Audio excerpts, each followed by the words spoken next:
So ignore the wind noise here. It's I've been pushing hard all morning. Took one quick break about 10 minutes ago.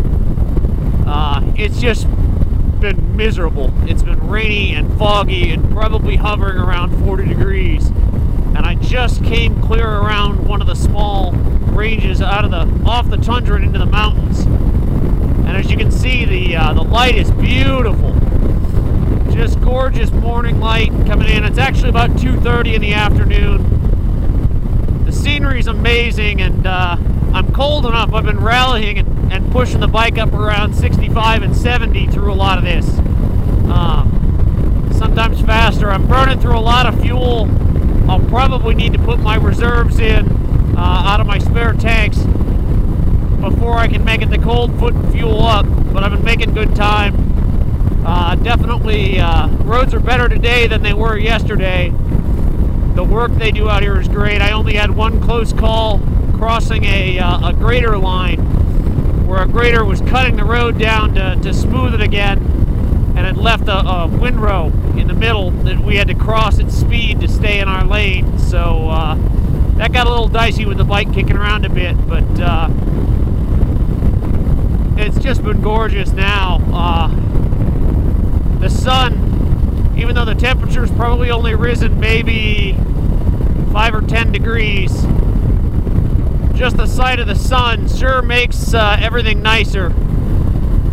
As you can see, there's some offshoots and it's hard to sometimes tell which is the main road, but really gorgeous. I just wanted you guys to get a view of this valley, all the water, everything kind of flying by us here as I push the speed a little bit. Just trying to make time, get back to Fairbanks. The reality is I'm not going to make it to practice tonight like I had planned to, but I think I'll have at least one more, maybe two, prior to departing on September 6th. But I just wanted you to see how beautiful this is, and also for those bike guys out there to see that it's not really hard for me to push this 70 mile an hour, 71, 72 on the CB with the Rally-Raid kit. The Anakee Wilds have really come into their own on this loose, slick, nasty stuff. I'm really happy with the grip, and they hold just fine on the pavement as well. Everything that I picked up from the outpost to outfit the bike has been perfect. This would have been the most miserable trip ever without the heated grips, but I definitely need to look into a heated vest and something for my feet if I get into cold weather again, because my feet are just freezing. I'm really glad I put the extra layers on today. Yeah, the outpost has been great, and I'm really glad they were able to set me up with the bike and the equipment that I needed at a good price, and all the work I did prepping the bike in the garage has definitely paid off, because even at 70 miles an hour, I've hit some washouts and felt the bike start to squirm under me, and the suspension just eats it all up. There's no way, no way that I could have done this on the stock CB suspension at this kind of speed. 73, 74 miles an hour. This is nice, smooth road, but it's not all bad, and I'm really happy with the way it's all worked out. So I'm going to give you guys a quick panoramics.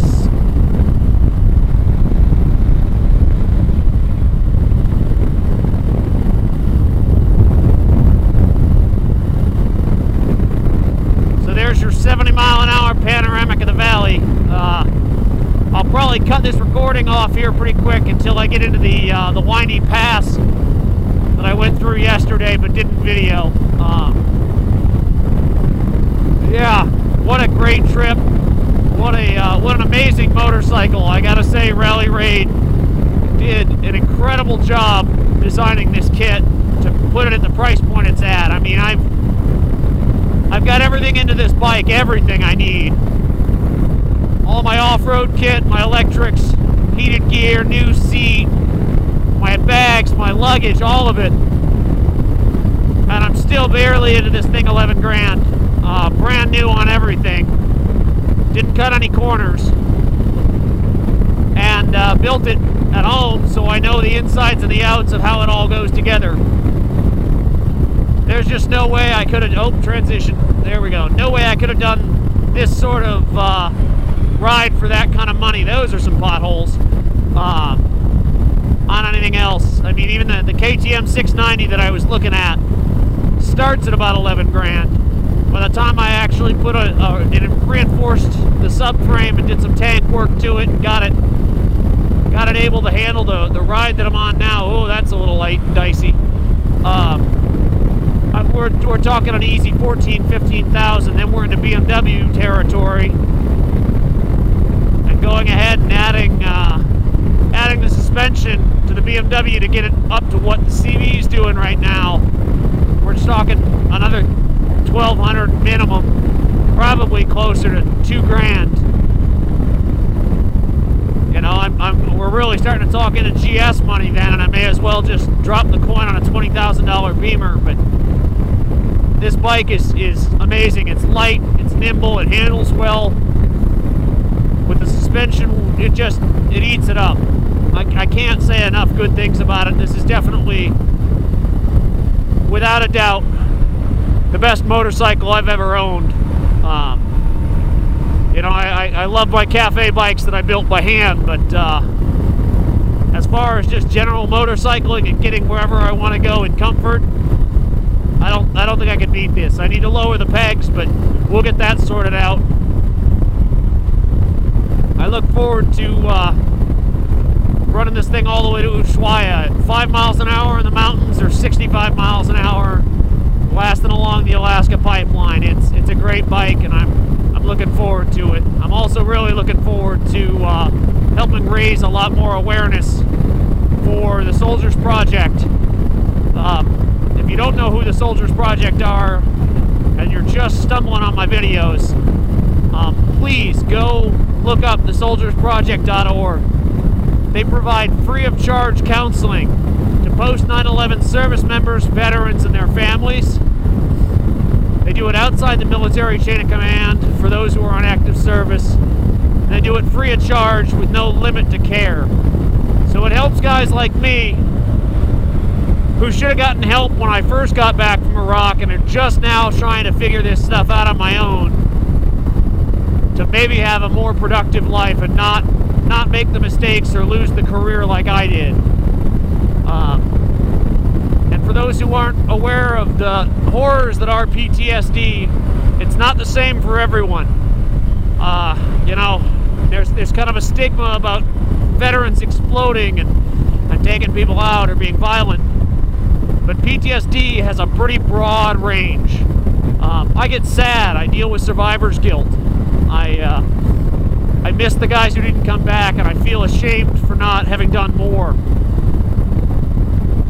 But I'm learning to cope with that, and I'm learning that the more I talk about it, the more other guys can talk about it and hopefully get some help. So as you're watching this and enjoying the scenery and this amazing ride, I want you to think about the veterans out there who may need your help, and just go to thesoldiersproject.org. See what you can do to help. Maybe it's talking to your friends in the mental health profession, your clinical social workers, psychologists, therapists, into providing or volunteering with the Soldiers Project to provide free of charge counseling to those in need. Right now there's only 7 chapters in the US, and this is August 2016. You know, we've been at war for 11 years. 11 plus years now. Jeez, it's been 11 years since I was at war. You can see how well I'm thinking as I'm riding, but since 2001, the numbers are staggering that we've lost in combat. But the numbers we've lost to suicide are higher than that, and the numbers in need are even higher. So please, you know, if you can, donate some money to that charity. You'll be able to do that through the website Expedition Recovery, on Facebook, and on Blogspot. But definitely, if you have the ability to talk to people in the mental health profession in your area, talk to them. Have them call the Soldiers Project. Have them see about donating. I'd love to see 30 chapters open in the next 2 years. I'd love to see that number go from 7 to 30, and I'd like your help doing it. So if you have the ability, please reach out. If you are a licensed clinical social worker, a therapist, help those in need. Some of us have found our own way, but boy, I only did it through a lot of help. And I should have gotten the professional help I needed early. And the VA just can't do it. They won't do it. So please, help out where you can. And go to the Soldiers Project and help spread the word about such a great cause and a great charity, and help us bring the number of veteran suicides down and bring up the quality of life for them and their families. Well, I'm going to cut this off as I've been rambling a bit, but please enjoy this sun-filled valley and the ride I'm on, and go help a veteran in need.